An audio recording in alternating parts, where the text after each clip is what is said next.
Welcome to our YouTube channel సొరకాయ పెరుగు పచ్చడి విత్ రైస్.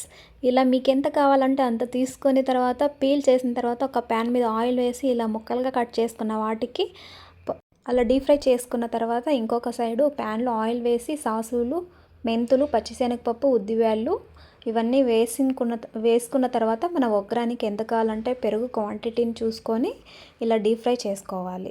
ఇవి గోల్డెన్ బ్రౌన్ కలర్ రావాలి. ఇంకొక సైడు పెరుగుని తీసుకొని ఆ పెరుగుని ఏమి ఇలా తర లేకోకుండా బాగా ఇలా చిలుక్కొట్టుకోవాలి. చిలుక్కొట్టుకున్న తర్వాత ఇది గోల్డెన్ బ్రౌన్కి వచ్చిన తర్వాత కొంచెం ఆనియన్స్, పచ్చి మిరపకాయలు అవన్నీ వేసి కొంచెం పసుపు వేసి లైట్గా వేయించుకోవాలి. ఇలా వేయించుకున్న తర్వాత లాస్ట్లో టమాటా వేసి బాగా మగ్గించాలి. అవి కొన్ని ఆవిరి బాగా మగ్గాలి టమాటా. అప్పుడైతేనే మనకి పెరుగు పచ్చడి అనేది టేస్ట్ వస్తుంది. మనం ఎంతగా దాన్ని డీప్ ఫ్రై చేస్తే అవన్నింటినీ అంత బాగా వస్తుంది అనమాట ఈ పెరుగు పచ్చడి. చూడు ఇలా మనకు కొంచెం వేసుకోవాలి టమాటాలు, లేకపోతే పుల్లగా అవుతుంది పెరుగు పచ్చడి. ఇలా వేసుకున్న తర్వాత బాగా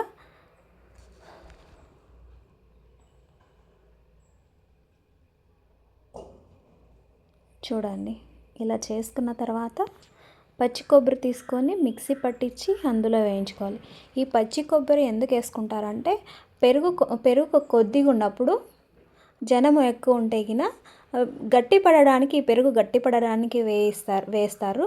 ఇలా వేసుకున్న తర్వాత లైట్గా అలా వేయించుకోవాలి.